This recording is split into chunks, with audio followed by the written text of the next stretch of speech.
Mandy regarda l'homme bien habillé qui se tenait devant elle, ses paroles résonnant encore dans son esprit. « Amanda Black, vous avez été servie, avait-il dit avec une pointe de tristesse. Les gens dans le bureau étaient tombés silencieux, et pendant un moment, Mandy pensa que le temps s'était arrêté. Dans sa main se trouvait le mandat de mort pour son mariage de 5 ans. Avec un petit sanglot, elle s'affaissa sur une chaise, serrant le papier. Lentement, le bureau commença à prendre vie. Les regards, les chuchotements et tous les regards des approbateurs commencèrent à s'intensifier. Soudain, Mandy entendit la voix douce de son amie à côté d'elle. « Mandy, allez, dit Kit doucement en prenant son amie par le bras et en l'aidant à se lever. Allons vous mettre dans une salle de conférence et vous sortir de ce projecteur. » La femme brune aux cheveux noirs guida son amie loin des regards curieux de leurs collègues de bureau. Ceux qui avaient été témoins de la scène remarquèrent comment Mandy avait changé d'une blonde, bruyante, coquette et amusante en une femme vaincue en quelques minutes seulement. Certains trouvèrent de l'humour dans l'ironie, tandis que d'autres éprouvaient de la pitié. La plupart soupçonnaient déjà la raison derrière les papiers de divorce. « Comet, je ne comprends pas, bégaya Mandy. » Les touches venaient de commencer à s'améliorer. Elle se serra elle-même, comme si son étreinte lui donnerait plus de force. Kit glissa son bras autour d'elle, essayant de réconforter son amie. « Je ne sais pas, ma belle, dit Kit doucement. Est-ce qu'Eric a dit quelque chose? Un indice que cela allait arriver? Au contraire, Freddy citait des allaitements. C'était comme si nous étions de nouveau des jeunes mariés. » Kit tressaillit légèrement, mais Mandy le remarqua. Elle revécut les 4 derniers mois de son mariage dans sa tête. Depuis qu'Eric était rentré d'Afghanistan, leur vie sexuelle avait été incroyable.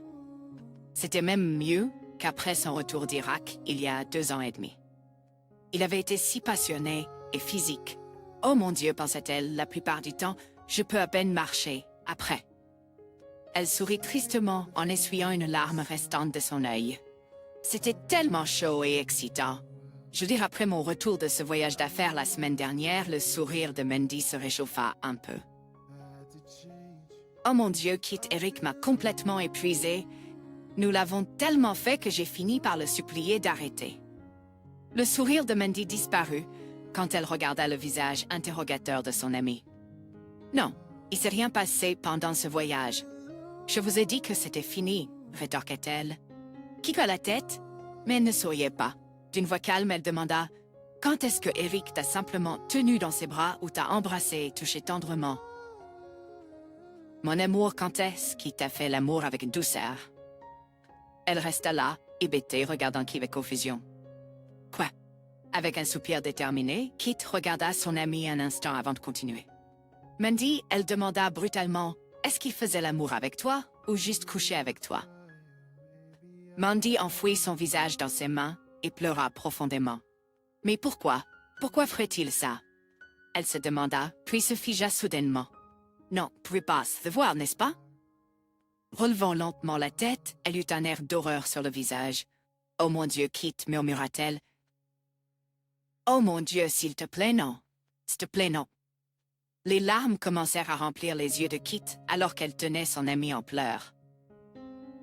Elle connaissait assez bien Eric, et si jamais il savait, ça allait être moche. Eric hocha la tête en écoutant au téléphone. « Merci, monsieur, dit-il enfin en apprenant que sa femme avait été servie et que les paquets contenant les photos et les documents légaux avaient été livrés. » Raccrochant, il se concentra sur son ordinateur portable. D'un simple clic, il lança le processus qui allait changer la vie de sa femme infidèle pour toujours. Une vie qu'elle se souviendra pour le reste de ses jours, pensa-t-il en prenant son téléphone portable et en composant un numéro. « Bonjour, ici RH, dit une voix douce et jeune.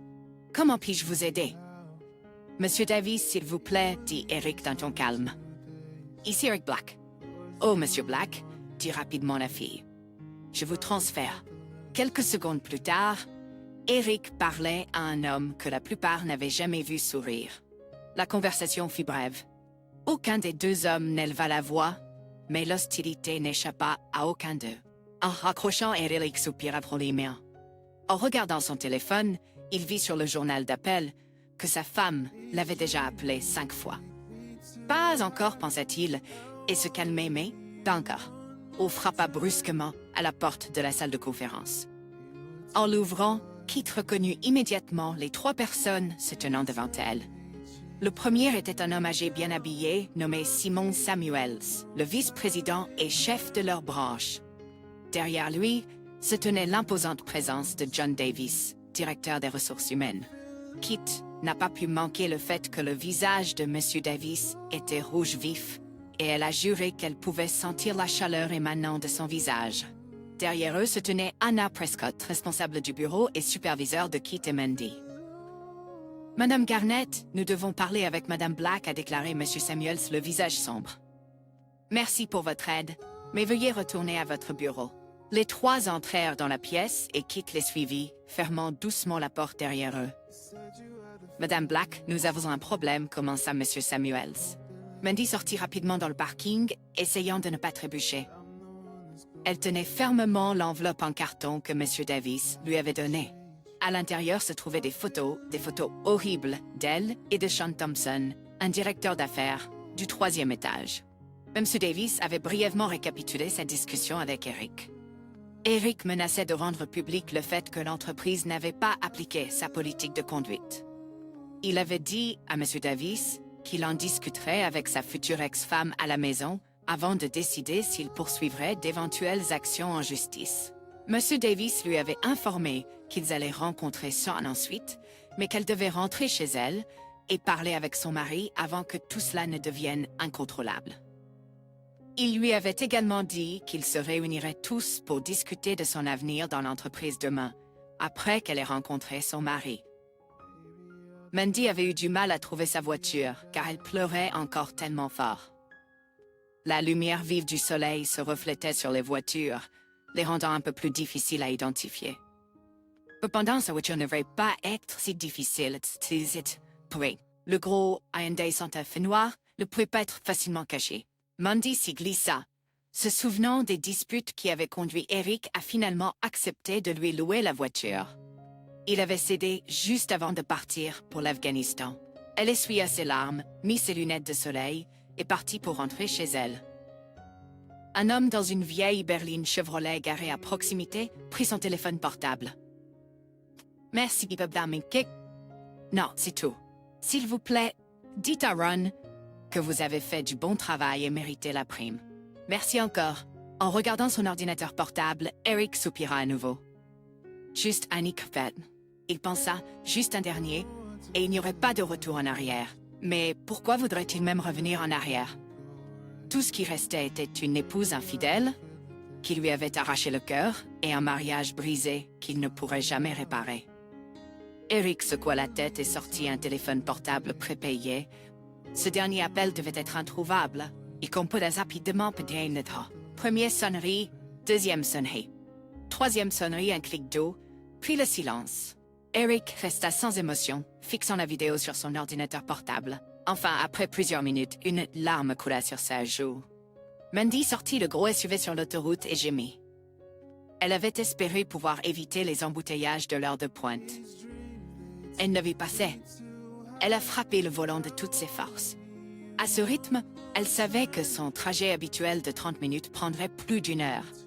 Elle a pensé à son mariage, à quel point il était improbable qu'elle puisse en sauver quelque chose. Eric a découvert sa limite. Avant l'Irak, il aurait peut-être pu lui pardonner, mais pas maintenant. Les photos avaient été prises pendant qu'il était en Afghanistan. Elle a sangloté réalisant ce qu'il devait penser. Même si les chances étaient minces, elle devait essayer de le sauver, simplement parce qu'elle l'aimait toujours. Une drôle de façon de le montrer, hein? Elle s'est réprimandée en le trompant non pas une fois, mais les 2 fois où il était parti à l'étranger pour servir son pays. Elle a secoué la tête rapidement, comme pour essayer de repousser la culpabilité et la honte, mais les larmes ont recommencé à couler. La confiance n'était pas quelque chose qui venait facilement à Eric. Son enfance avait été difficile. Son père l'avait abandonné, lui et sa mère, quand il était petit. Et sa mère était alcoolique. En 5 ans de mariage, Mandy n'avait vu sa mère que 2 fois. Une fois à leur mariage et une fois à la naissance de leur fils. Il lui avait fallu des années pour faire confiance à Mandy. quand ils s'étaient rencontrés à l'université, elle avait su qu'il était soldat. Elle pense avoir accepté. Il avait déjà servi 2 années actives et était bien parti pour obtenir son diplôme d'ingénieur. Ils avaient fréquenté pendant 1 an avant qu'Eric ne lui demande en mariage. Elle pouvait encore entendre la réaction de son père. « Non, Mandy, ça n'a rien à voir avec Eric », avait dit son père. « Je pense qu'il fera un excellent mari. C'est plus à propos de toi. C'est pas une passe-pouseuse de militaire. » Maintenant, ne te fâche pas, ma chérie. Mais c'est difficile d'être un bon mari ou une bonne épouse quand son conjoint part pour 1 an. Mike Lomax, le père de Mandy, avait servi dans la marine pendant 4 ans quand Mandy était petite. Elle se dispute que ses parents avaient eu pendant cette période. Elle avait toujours su que lui et sa mère avaient eu du mal et qu'il ne voulait pas ça pour sa petite fille. « Tu avais raison, papa », sanglotait Mandy en secouant la tête. « Tu avais tellement raison. Jenny est une espèce de soldat. » Ils avaient acheté une très belle maison pour débuter et Eric avait trouvé un bon poste d'ingénieur. La vie semblait très prometteuse et puis l'oncle Sam a appelé. Quand il a appris la nouvelle de son déploiement, elle l'avait harcelé sans pitié à propos de l'abandonner. Pour rendre les choses encore plus difficiles, quand Eric est parti pour l'Irak, elle était déjà enceinte de 4 mois. Mandy a essuyé ses yeux en se faufilant à travers la circulation. Elle se souvenait de la solitude qu'elle ressentait en continuant sa vie sans Eric à ses côtés. Bien sûr, sa mère et son père avaient fait de leur mieux pour l'aider, mais les nuits sans sommeil seules l'avaient rongée. Elle avait besoin qu'Eric la serre dans ses bras à ce moment-là, qu'elle entende sa voix murmurer « Tout ira bien », mais il n'était pas là. Elle savait qu'elle était égoïste, que son absence pendant sa grossesse l'avait aussi déchirée. Mais cela n'avait pas rendu les nuits moins froides et solitaires. Sa mère avait déménagé le mois précédant la naissance du bébé, et cela avait un peu aidé. Mandy et sa mère Lisa avaient une relation très proche dans la plupart des domaines. Leurs personnalités étaient si similaires qu'il semblait plus qu'elles étaient meilleures amies plutôt que mère et fille, mais il y avait des choses que sa mère ne voulait tout simplement pas aborder.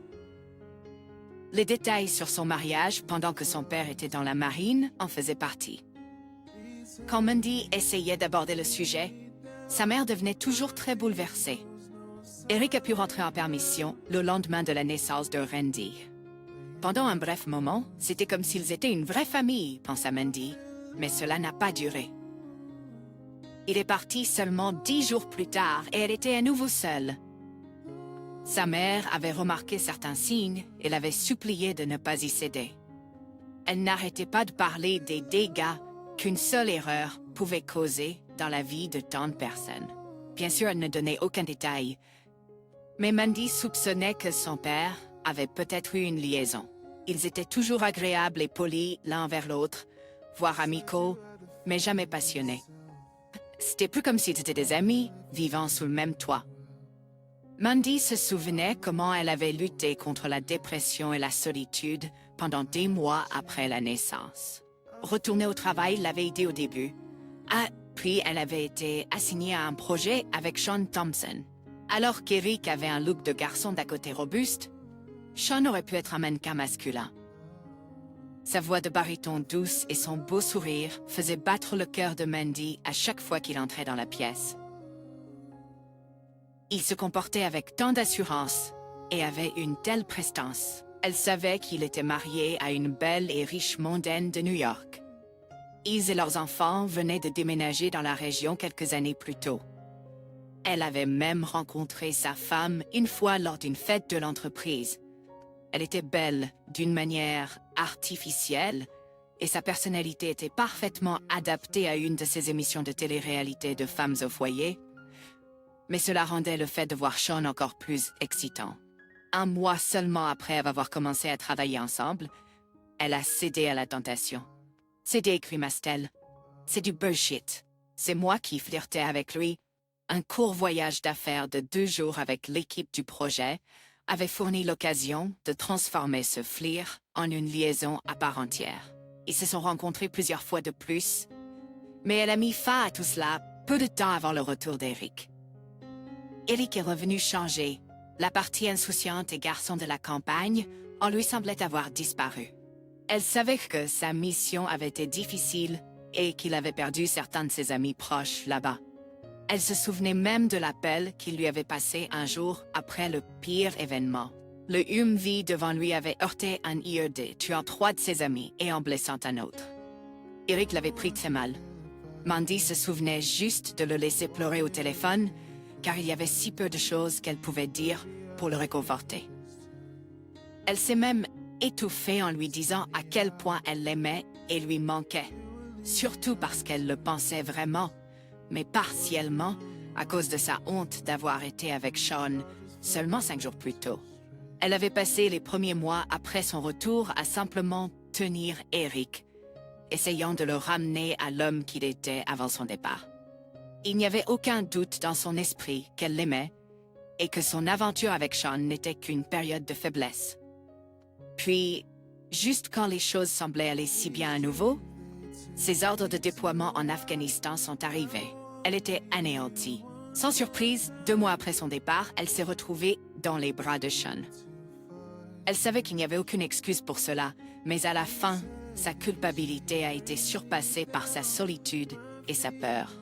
Elle a poursuivi Sean à nouveau, et cela a pris tous ses charmes pour l'éloigner de cette succube du marketing avec qui il avait commencé une relation après leur aventure. Elle sentit son visage rougir de honte pour ce qu'elle avait fait. « Bien sûr que tu as honte, mais cela ne t'a pas arrêté, n'est-ce pas ?» Mandy se réprimanda. Elle essaya de retenir ses larmes, mais échoua, sentant sa haine de soi se déverser avec chacune d'entre elles. Un moment, elle avait passé plusieurs week-ends chez elle. Il avait même réussi à la faire travailler sur un autre projet avec lui. Pendant un moment, Mandy avait même envisagé de quitter Eric. Puis, la réalité s'est imposée. Elle, Randy et ses parents étaient allés à Fort Bragg, en Caroline du Nord, pour rencontrer Eric lorsqu'il est revenu en permission. Le voyage était tendu, pour le dire légèrement. Mandy était sûre que ses parents soupçonnaient l'aventure, mais ils ne l'avaient pas encore confrontée à ce sujet. Puis elle vit Eric et tous ses soucis s'envolèrent. Quand il la tenait et l'embrassait, elle se souvint pourquoi elle avait épousé, en premier lieu. Ils ont passé chaque heure à raviver leur mariage et à renforcer leur famille. Mandy sourit faiblement par tête. Eric avait été si passionné, si tendre, si incroyablement aimant, elle s'était jurée à ce moment-là de lui rester fidèle pour le reste de sa vie. Puis Eric lui avait dit qu'il ne réenlistait pas, qu'il serait civil dans 4 mois après son retour d'Afghanistan. Elle avait pleuré ouvertement, sachant qu'ils allaient bientôt être une vraie famille à nouveau. Après son retour de Fort Bragg, elle avait rompu toute relation avec Sean, au grand dam de celui-ci. Elle avait tout donné pour préparer le retour d'Eric. Mandy avait même commencé à voir un médecin pour ses peurs et sa solitude. Elle avait été diagnostiquée comme étant dépressive et avait commencé une thérapie et un traitement médicamenteux. Au fil des mois, elle se sentait de plus en plus forte, mentalement et émotionnellement. Elle se jurait chaque jour de se racheter en étant la meilleure épouse qu'Eric aurait pu espérer. Enfin, lorsqu'il est revenu plusieurs mois plus tard, elle avait tenu ses promesses. Elle ne lui avait rien refusé, ni son corps, ni son attention, ni aucune partie de son amour. Kit avait raison cependant, les choses avaient été différentes quand Eric était rentré à la maison cette fois-ci. Il était plus méfiant et ne partageait pas son cœur aussi librement. Elle avait juste pensé que c'était à cause des choses qui s'étaient passées pendant son séjour à l'étranger. Maintenant, elle commençait à réaliser qu'il avait déjà su pour son aventure, et cette pensée la terrifiait. Solennellement, Eric regardait par la fenêtre, en observant la pluie douce tomber sur ceux qui avaient eu la malchance de s'y trouver pris. Il pouvait dire que la petite averse ne durait pas très longtemps. Bientôt, le soleil brillerait à nouveau. C'est Eric? Non, pas du tout assez tôt. Il regardait le petit point sur l'écran de son ordinateur portable. Il était immobile depuis un moment, mais bougeait enfin maintenant. La voiture de sa femme était toujours coincée dans la circulation, mais avançait maintenant. Avec un profond soupir, il regarda sa montre. Il était temps de passer l'appel. Selon ce qui serait dit, ce pourrait être la dernière fois qu'il parlait avec la femme qu'il avait profondément aimée pendant les 6 dernières années de sa vie. Mandy a presque tourné brusquement le volant quand son téléphone portable a sonné. Un rapide coup d'œil lui a dit que c'était lui. Elle a dit une courte prière, a pris une profonde respiration et Dot, Eric? Ouais, c'est moi, a-t-il répondu. Bébé, s'il te plaît, elle a dit en essayant d'étouffer un sanglot. S'il te plaît, laisse-moi essayer d'expliquer, de te dire à quel point je suis désolée, bébé. Eric, il n'y avait que le silence. Chérie, elle a dit, es-tu toujours là? Ouais, pour le moment, il a répondu sèchement. Chérie, où es-tu? Es-tu à la maison avec Randy? Je n'ai pas de maison, Mandy, a-t-il dit, sa voix trahissant sa douleur pendant seulement une seconde. Tu t'es occupé de ça. Où es-tu? Ça n'a pas d'importance. J'attends juste. Pour moi, sa voix était pleine d'espoir. Comme tu as attendu pour moi, chérie. Mandy n'a pas pu contenir le sanglot qui s'est coincé dans sa gorge. Elle n'avait jamais entendu autant de douleur et de colère dans sa voix auparavant, et certainement jamais dirigé vers elle. Eric, s'il te plaît, il y a tellement de choses à dire. Je suis tellement merdée, je le sais, mais j'ai besoin de te parler.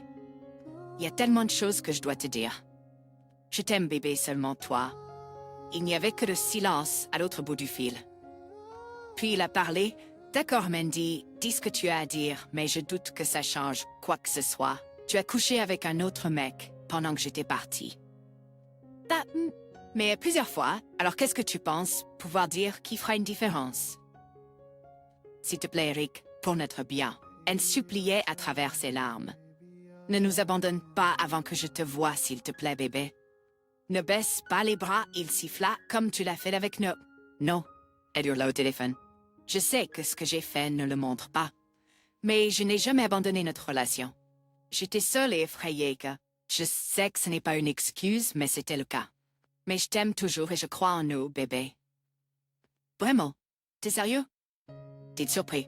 Eric fit une pause, se demandant si elle croyait réellement ce qu'elle disait. Tu veux dire que tu n'as pas abandonné notre relation quand tu faisais l'amour avec lui? Dis-moi comment tu peux même commencer à penser que c'était pas abandonner notre relation. Tout ce qu'elle pouvait faire était de pleurer en rampant à travers la circulation, essayant de le rejoindre le plus rapidement possible. Si elle pouvait juste le voir en face à face, alors il verrait le remords qu'elle ressentait, et peut-être qu'il y aurait un espoir. C'est un way. J'ai finalement eu la preuve que ma femme me trompait pendant que j'étais en Afghanistan. Heureusement pour nous deux, je suppose. Je pense que je t'aurais peut-être tué, toi et ce mec, si j'avais découvert ça pendant que j'étais aux États-Unis. Après quelques secondes, il soupira. Amanda, ceci sera notre dernière conversation.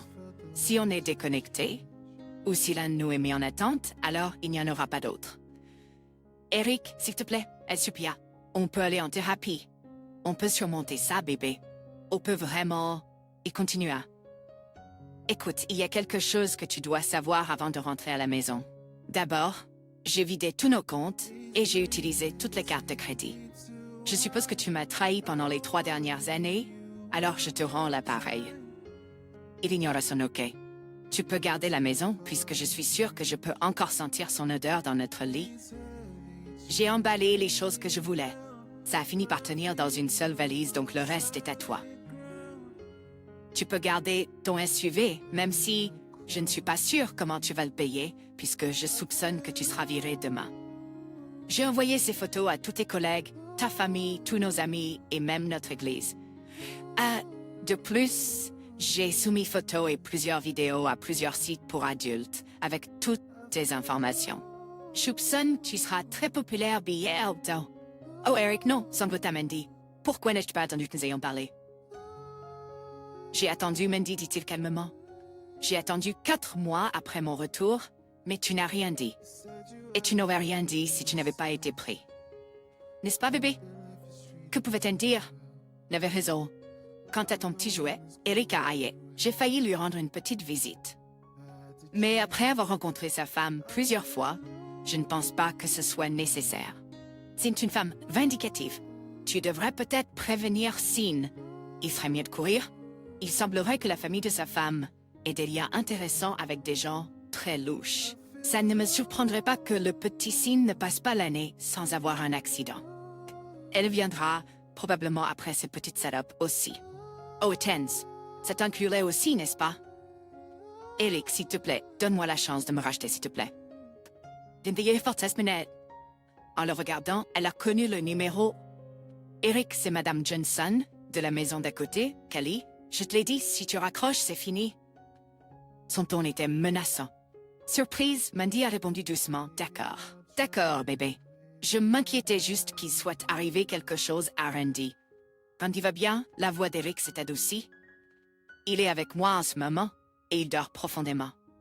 Elle a soupiré de soulagement, et a laissé l'appel aller sur sa messagerie vocale. En parlant de la femme de Sean, Victoria, a-t-il dit calmement, pendant que vous deux étiez en voyage d'affaires la semaine dernière.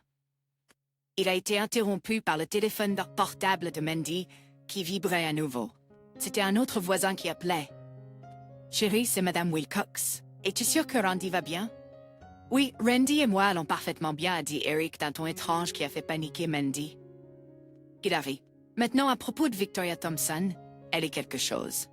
Pendant que toi et ce trou du cul agissiez enfin comme vous auriez dû le faire depuis 3 ans, j'ai passé 2 jours à apprendre à connaître sa femme intimement.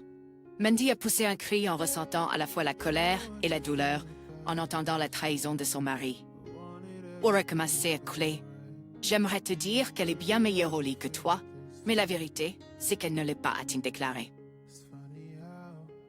Entre ses plaintes et ses râleries sur tout ce qu'elle veut et où et quand le faire, bon sang, ça a juste gâché tout le plaisir. Je suis sûre que Sean serait d'accord. Alors félicitations, Mandy. Tu as remporté le prix de la meilleure tricheuse. Eligate, s'il te plaît, Mandy a supplié. S'il te plaît, arrête juste. Mais je dois flirter. Elle a frappé ses petits poings contre le volant, criant des insultes aux voitures environnantes alors qu'elles avançaient lentement. Lentement, elle a retrouvé son calme en essuyant les larmes de frustration. D'accord, Eric, elle a reniflé. Gaspé, t'as eu ta revanche. Tu m'as brisé. Elle a fait une pause, attendant qu'il réponde, mais n'a entendu que le silence. Mais je t'aime toujours, Eric, a-t-elle dit doucement. Il n'y a pas d'excuse pour ce que j'ai fait. Je le sais, mais tout ce que je demande, c'est la chance de me racheter. Je t'en supplie, s'il te plaît. Laisse-moi t'expliquer. Il y a des problèmes médicaux dont tu devrais être au courant. Si tu m'as jamais aimé, s'il te plaît, rencontre-moi. S'il te plaît, des soins médicaux, dépression postpartum, dépression clinique, trouble bipolaire. Bon sang, essaye le trouble de stress post-traumatique. Au final, ça n'a pas vraiment d'importance, n'est-ce pas, Mandy? Tu es quand même allé coucher avec un autre mec. Comment je l'ai découvert? Ça pas vraiment ce gros fait. Une fois que je l'ai su, j'ai engagé des gens pour te surveiller. Ils ont fait un sacré boulot. Ils ont mis des écoutes téléphoniques et des caméras partout dans notre maison. Ils en ont même mis une dans notre chambre. Oh, Eric en a pleuré. Est-ce que tu me détestes tellement pour avoir fait tout ça? Il n'y a même pas un tout petit peu d'amour qui reste. Eh bien, il y en avait, a-t-il répondu doucement, avant que je ne regarde cette vidéo de toi et lui dans notre lit. Te souviens-tu de ce moment, Mandy, le moment où Randy est entré et vous a surpris tous les deux? Mandy a poussé un cri. Oh mon Dieu, non! Te plaît pas ça? La voix d'Eric était tendue alors qu'il luttait pour contrôler ses émotions. Imagine comment je me suis sentie assis là et regardais mon fils de 2 ans appeler un autre homme papa. Tout ce que je ressentais pour toi est mort à ce moment-là, alors que je te regardais soulever notre fils dans le lit avec vous deux. Maudite femme, la voix d'Eric a craqué. J'ai eu de la chance de ne pas voir ça avant d'avoir passé du temps à Fort Bragg. Quand j'ai vu ça, j'ai été anéantie. J'ai failli perdre la tête là-bas, et c'est un endroit où tu peux pas te le permettre. Eric a regardé son ordinateur portable et a vu que Mandy était presque arrivée à la maison. Un sourire cruel a déformé son beau visage, alors qu'il continuait d'un ton glacial. Et en ce qui concerne te faire du mal, Amanda, j'ai même pas encore commencé. J'ai encore quelques surprises en réserve. Il a entendu Mandy pousser un cri. Oh mon Dieu, murmura-t-elle. Mandy a arrêté son SUV sur le côté de la route et a regardé avec horreur les flammes engloutir la voiture devant elle. horreur, alors que les flammes engloutissaient ce qui avait été leur maison. Comme je l'ai dit, Amanda, la maison et tout ce qu'il y avait à l'intérieur est à toi. Mandy a commencé à trembler, ne croyant toujours pas ses yeux. Sud Eric, c'est une question rhétorique, n'est-ce pas? Eric a dit avec un sourire au coin. J'ai été entraîné à construire des choses dans des conditions de combat. Mandy, non, c'est pas logique. Je pourrais aussi en savoir un peu sur la destruction de ces choses. Où est Randy? Elle a crié. Eric, où est mon fils? Notre fils est assis à environ 1 mètre de moi, endormi dans son siège auto. Alors dis-moi, peux-tu lire le message que j'ai laissé sur notre pelouse? Quoi? Elle bégaya. Quel message? Oh mon Dieu! Harry? Je n'étais pas sûre que les gens puissent le lire du niveau du sol, mais les hélicoptères d'information, eux, devraient apprécier les mots « loser »,« mangeur de clés brûlées sur la pelouse avant ». Je ne compterai pas trop sur la sympathie des voisins, a-t-il continué. J'ai fait afficher ces photos dans le quartier et j'ai payé des adolescents pour en distribuer des copies supplémentaires dans la rue. Il s'est arrêté pendant quelques secondes et a écouté sa femme pleurer. Mandy, tu devrais peut-être réfléchir, a dit Eric avec amertume, à l'endroit où tu vas dormir ce soir et dans un avenir proche. Je suppose que tu pourrais dormir dans ton SUV jusqu'à ce qu'ils viennent le reprendre. Ou peut-être non. Je doute que Sean puisse t'aider. Je suis sûre que Victoria est en train de le déchirer en ce moment. Je suppose que ça ne laisse que tes parents. Il avait. Je me demande comment ton père va réagir à l'idée d'avoir 2 salopes vivant sous son toit. Mandy gémit à travers ses sanglots. Mandy, tu es vraiment stupide, tu sais. Tu m'as toujours dit que tu pensais que ton père avait trompé ta mère quand il était dans la marine. En fait, c'était ta mère qui l'avait trompé. Maman, dit-elle, la voix tremblante. Eric rit cruellement. Bien sûr. Il m'en a parlé un peu après mon retour d'Irak. Pourquoi penses-tu qu'il aurait fait ça, Mandy? Tu penses peut-être qu'il soupçonnait sa petite fille d'être infidèle à son mari, tout comme sa maman l'avait fait avec lui. Mais contrairement à ton père, continua Eric, je ne peux pas vivre avec une femme qui me trompe pour le reste de ma vie. Peut-être qu'il est resté pour toi ou peut-être qu'il l'aimait encore. Je ne sais pas. Décia. La mienne est de recommencer à zéro et espérer trouver une femme avec qui je pourrais passer le reste de ma vie. Je suis sûre que je trouverai quelqu'un qui pourra m'aimer, être fidèle et être une bonne mère pour Randy. S'il te plaît, Eric, sanglota Mandy. Je peux être ce genre de femme. Donne-moi juste une autre chance de te le montrer. Et je suis déjà une bonne mère pour Randy. Je suppose que c'est quelque chose que les tribunaux devront décider, n'est-ce pas? Dit-il calmement.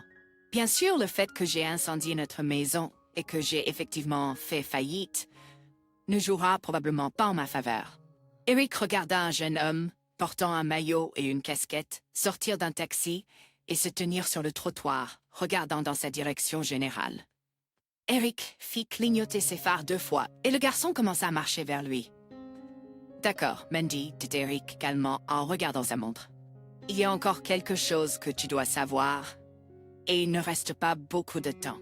Alors, écoute attentivement. Premièrement, tes patrons ne devraient pas trop s'inquiéter de mes menaces.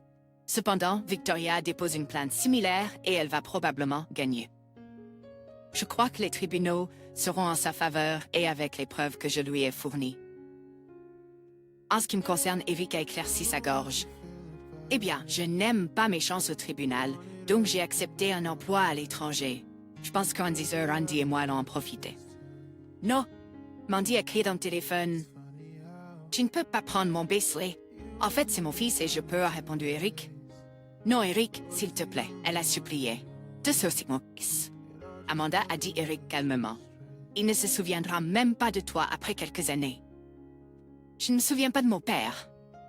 Mais t'inquiète pas, je t'enverrai des photos de lui à Noël et nous appellerons même pour la fête des mères et son anniversaire. Comme nous ne saurons pas où tu seras, nous appellerons tes parents. Mandy pleurait amèrement en réalisant l'absurdité de sa situation. Eric est resté assis un moment, préoccupé et quelque peu perturbé par ses propres actions. Il savait qu'il n'avait aucune intention d'envoyer des photos ou de l'appeler à nouveau. L'idée qu'elle attende désespérément des appels qui ne viendraient jamais et revivre cette vengeance pendant des années était plus cruelle qu'il ne l'avait jamais pensé. Au revoir, a-t-il dit froidement. J'espère que tu pourras en enfer. Il essuya une larme de sa joue en écoutant ses cris hystériques et ses supplications pour son fils, alors qu'il raccrochait. Capitaine Black? Le garçon en maillot a demandé, se tenant devant lui. Puis maintenant, Eric a souri faiblement. Je suis juste Eric Black? Enfin, du moins, pour un petit moment encore. Le jeune homme a souri et lui a remis une enveloppe pleuvla contenant des numéros de compte et des mots de passe pour des comptes bancaires offshore où ces fonds avaient été déposés, moins certains frais. Voici les passeports, les cartes d'identité avec photo et les billets d'avion pour Marcus Gray et son fils, Michael Gray, a dit l'adolescent en souriant.